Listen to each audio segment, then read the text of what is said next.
Second സ്റ്റാൻഡേർഡിലെ English and എക്സാമിന്റെ question paper ആണ് ഇന്ന് നോക്കുന്നത്. Activity first, listen and mark. Listen to your teacher, put a tick mark in the correct picture. Teacher പറയുന്നത് ശ്രദ്ധിക്കുക, എന്നിട്ട് ശരിയായ ചിത്രത്തിന് ടിക്ക് മാർക്ക് ഇടാനാണ് പറഞ്ഞിരിക്കുന്നത്. അപ്പൊ ശ്രദ്ധിച്ച് കേൾക്കുക. A frog is sitting on A mushroom. ഒരു കൂണിന്റെ മുകളിൽ തവള ഇരിക്കുന്നു എന്നാണ് അല്ലെ. അത് ഏതാണ് പിക്ചർ വരിക? മഷ്റൂമിന്റെ മുകളിൽ തവള ഇരിക്കുന്ന പിക്ചർ ഏതാണ്? തേർഡ് വൺ അല്ലേ. അപ്പൊ തേർഡിലെ ബോക്സിൽ ടിക്ക് മാർക്ക് ഇടുക കേട്ടോ. സെക്കൻഡ് സെന്റൻസ് കേട്ടോളൂ. An elephant is eating a banana. എന്താണ്? An elephant is eating a banana. ഒരു ആന ഒരു പഴം തിന്നുന്നു എന്നാണ് അല്ലെ. അപ്പൊ ഏതാണ് പിക്ചർ വരിക? എല്ലാത്തിലും എലിഫന്റ് കഴിക്കുക തന്നെയാണ്. ഇവിടെ ബനാന കഴിക്കുന്നു എന്നാണ് അല്ലെ, പഴം കഴിക്കുന്നു എന്നാണ്. ആദ്യത്തില് കോക്കനട്ട് ആണ് കഴിക്കുന്നത്.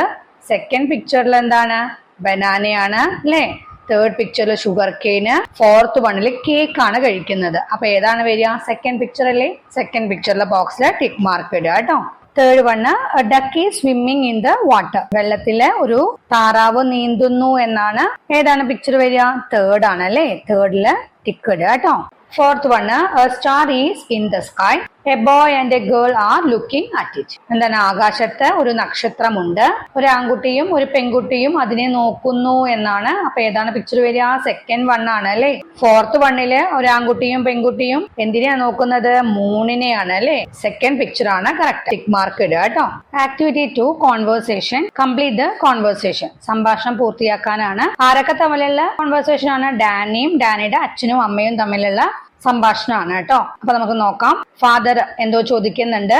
എന്താ അത്? Danny, why are you late? Danny, എന്തുകൊണ്ടാണ് നീ വൈകിയത് എന്ന് ചോദിക്കുകയാണ് കേട്ടോ. അപ്പൊ ഡാനി എന്തായിരിക്കും മറുപടി പറഞ്ഞിട്ടുണ്ടാവുക? നമുക്ക് എഴുതണം. മദർ വീണ്ടും എന്തോ ചോദിക്കുന്നുണ്ട്. അതെന്താണെന്നും കൂടി നോക്കാം കേട്ടോ. എന്താ ചോദിക്കുന്നത്? Who helped you to recharge Robo's battery? റോബോന്റെ ബാറ്ററി റീചാർജ് ചെയ്യാൻ നിന്നെ ആരാണ് സഹായിച്ചത് എന്ന് ചോദിക്കുന്നുണ്ട് കേട്ടോ. ഡാനിയോട് നീ എന്തുകൊണ്ടാണ് ലേറ്റ് ആയത് എന്ന് ചോദിക്കുമ്പോൾ ഡാനി എന്തായിരിക്കും മറുപടി പറഞ്ഞിട്ടുണ്ടാവുക? Because Robo's battery became low എന്നായിരിക്കും അല്ലെ. അല്ലെങ്കിൽ ഇങ്ങനെ എഴുതാട്ടോ. Because Robo's battery ran out. റോബോന്റെ ബാറ്ററി തീർന്നു പോയി എന്നുള്ള രീതിയിലും എഴുതാം, അല്ലെങ്കിൽ റോബോന്റെ ബാറ്ററി കുറഞ്ഞു എന്നുള്ള രീതിയിലും എഴുതാട്ടോ. ഇപ്പൊ മദർ എന്താ ചോദിക്കുന്നത്? Who helped you to recharge Robo's battery? റോബോന്റെ ബാറ്ററി റീചാർജ് ചെയ്യാൻ നിന്നെ ആരാണ് സഹായിച്ചത് എന്ന് ചോദിക്കുകയാണ് അല്ലെ. അപ്പൊ ഡാനി എന്തായിരിക്കും മറുപടി പറഞ്ഞിട്ടുണ്ടാവുക? നമുക്കറിയാല്ലേ ആരാണ് സഹായിച്ചത്? സിയാസ് ഫാദർ ആണല്ലേ. സിയുടെ അച്ഛനാണല്ലേ സഹായിച്ചത്. അപ്പൊ അത് എഴുതാം അല്ലെ. Zia's father helped me to recharge Robo's battery. അങ്ങനെ എഴുതാം കേട്ടോ. Activity 3, read and find. Read the story and answer the questions that follow. നമുക്ക് ഇവിടെ സ്റ്റോറി തന്നിട്ടുണ്ട്, ഒരു കഥ തന്നിട്ടുണ്ട്. അത് വായിക്കുക, എന്നിട്ട് ചുവടെയുള്ള ക്വസ്റ്റ്യൻസിനെല്ലാം ആൻസർ കണ്ടെത്തുക എന്നുള്ളതാണ് കേട്ടോ. സ്റ്റോറി നോക്കാം. A clever bird. എന്താണ്? ഒരു ബുദ്ധിശാലിയായ പക്ഷി. A little bird made its nest on a tree. ഒരു മരത്തിന്റെ മുകളില് ഒരു കുഞ്ഞു പക്ഷി അതിന്റെ കൂടുണ്ടാക്കി. The tree was near a small house. ഒരു ചെറിയ വീടിന്റെ അടുത്തായിരുന്നു ആ മരം. Every morning the bird sang sweet songs. എല്ലാ ദിവസവും രാവിലെ പക്ഷി മധുരമായ പാട്ടുകൾ പാടി. One day the bird saw a cat near the tree. ഒരു ദിവസം ആ പക്ഷി മരത്തിന്റെ അടുത്ത് ഒരു പൂച്ചയെ കണ്ടു. The little bird was afraid. എന്താണ്? പക്ഷിക്കുഞ്ഞിന് പേടിയായി. The bird flew to the house. പക്ഷി വീട്ടിലേക്ക് പറന്നുപോയി. It made sound near the window. ജനലിന്റെ അരികിൽ നിന്നിട്ട് അത് ശബ്ദമുണ്ടാക്കി. The boy in the house came out. The cat ran away. എന്താണ്? വീട്ടിലുണ്ടായിരുന്ന ആൺകുട്ടി പുറത്തേക്ക് വന്നു, പൂച്ച ഓടിപ്പോയി. അപ്പൊ ഇതാണ് കേട്ടോ സ്റ്റോറി. ഇനി നമുക്ക് ക്വസ്റ്റ്യൻസ് നോക്കാം. Now find the correct answer and write them in the boxes given. ശരിയായ ഉത്തരം കണ്ടെത്തിയിട്ട് ബോക്സസിൽ എഴുതാനാണ് പറഞ്ഞിരിക്കുന്നത്. ഫസ്റ്റ് ക്വസ്റ്റ്യൻ നോക്കാം. The little bird made its nest. എന്താണ്? കുഞ്ഞു പക്ഷി അതിന്റെ കൂട് എവിടെയാണ് ഉണ്ടാക്കിയത്? On a tree, on a house നമുക്ക് തന്നിട്ടുണ്ട് കേട്ടോ. മരത്തിന്റെ മുകളിലാണോ അതോ വീടിന്റെ മുകളിലാണോ? മരത്തിന്റെ മുകളിലല്ലേ. on a tree അല്ലേ. എ അല്ലേ ആൻസർ. on a tree എന്ന് എഴുതാം കേട്ടോ ബോക്സില്. Second one, every morning the bird. എല്ലാ ദിവസവും രാവിലെയും പക്ഷി എന്താ ചെയ്തിട്ടുണ്ടായിരുന്നത്? നമുക്ക് ഓപ്ഷൻസ് തന്നിട്ടുണ്ട്. Sang sweet songs, flew to the house. മധുരപ്പാട്ടുകൾ പാടി എന്നും വീട്ടിലേക്ക് പറന്നു പോയി എന്നുമാണ് തന്നിരിക്കുന്നത്. എന്താണ് ചെയ്തിട്ടുണ്ടായിരുന്നത്? സാങ് സ്വീറ്റ് സോങ്സ് ആണ് അല്ലെ. Third one, the bird called for help by പക്ഷി സഹായത്തിനായിട്ട് എങ്ങനെയാ വിളിച്ചത്? Singing a sweet song near the window, making a loud sound near the window. ജനലിന്റെ അരികിൽ നിന്നിട്ട് പാട്ട് പാടിയിട്ടാണോ, ജനലിന്റെ അരികിൽ നിന്നിട്ട് സൗണ്ട് ഉണ്ടാക്കിയിട്ടാണോ, വലിയ ശബ്ദം ഉണ്ടാക്കിയിട്ടാണോ, എങ്ങനെയാണ് വിളിച്ചത് സഹായത്തിനായിട്ട്? Making a loud sound near the window അല്ലേ? Who came out of the house, ആരാണ് വീട്ടിൽ നിന്ന് പുറത്തേക്ക് വന്നത്? അത് നമുക്ക് ഓപ്ഷൻസ് തന്നിട്ടുണ്ട്. A cat, a boy. ആരാണ്? എ ബോയ് ആണ് അല്ലേ? അപ്പൊ എ ബോയ് എന്ന് എഴുതുക കേട്ടോ. Fifth one, why did the little bird go to the house, എന്തുകൊണ്ടാണ് കുഞ്ഞു പക്ഷി വീട്ടിലേക്ക് പോയത് എന്നാണ്. It saw a cat near the tree, it saw a boy near the tree. അത് മരത്തിന്റെ അടുത്ത് ഒരു പൂച്ചയെ കണ്ടു, അത് മരത്തിന്റെ അടുത്ത് ഒരു ആൺകുട്ടിയെ കണ്ടു എന്നാണ് തന്നിരിക്കുന്നത് അല്ലെ. ഏതാണ് കറക്റ്റ് ആൻസർ വരിക?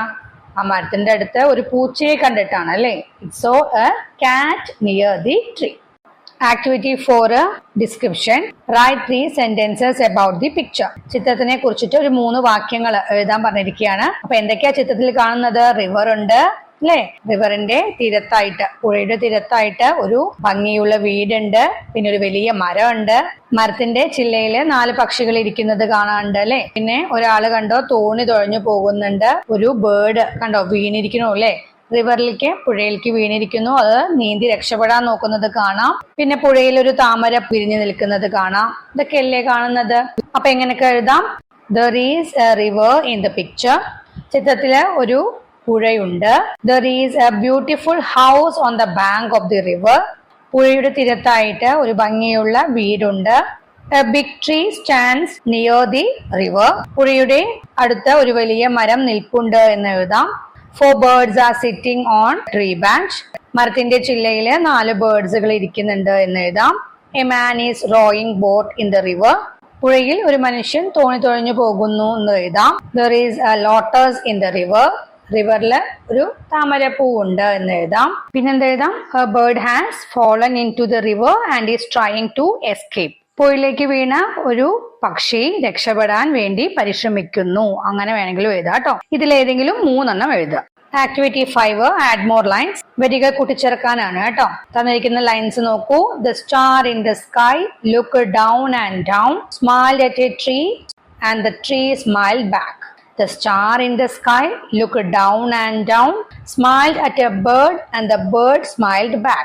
ആകാശത്തുള്ള നക്ഷത്രം താഴേക്ക് നോക്കി, എന്നിട്ട് ഒരു മരത്തെ നോക്കി ചിരിച്ചു. അപ്പൊ മരം തിരിച്ചും ചിരിച്ചു എന്നാണ് പറഞ്ഞിരിക്കുന്നത് അല്ലെ. അടുത്തത് എന്താ പറഞ്ഞിരിക്കുന്നത്? ആകാശത്തുള്ള നക്ഷത്രം താഴേക്ക് നോക്കി ഒരു പക്ഷിയെ നോക്കി ചിരിച്ചു, പക്ഷി തിരിച്ചും ചിരിച്ചു എന്നാണ് പറഞ്ഞിരിക്കുന്നത് കേട്ടോ. അടുത്ത 4 ലൈൻസ് എങ്ങനെ നമുക്ക് എഴുതാം? The star in the sky looked down and down, smiled at a leaf and the leaf smiled back. അങ്ങനെ എഴുതാലോ. ഒരു ഇലയെ നോക്കി ചിരിച്ചു, ഇല തിരിച്ചും ചിരിച്ചു എന്ന് എഴുതാലോ. അല്ലെങ്കിൽ the star in the sky looked down and down, smiled at a flower and the flower smiled back. അങ്ങനെ എഴുതാട്ടോ. ഒരു പൂവിനെ നോക്കി ചിരിച്ചു, പൂവ് തിരിച്ചും ചിരിച്ചു എന്ന് എഴുതാട്ടോ.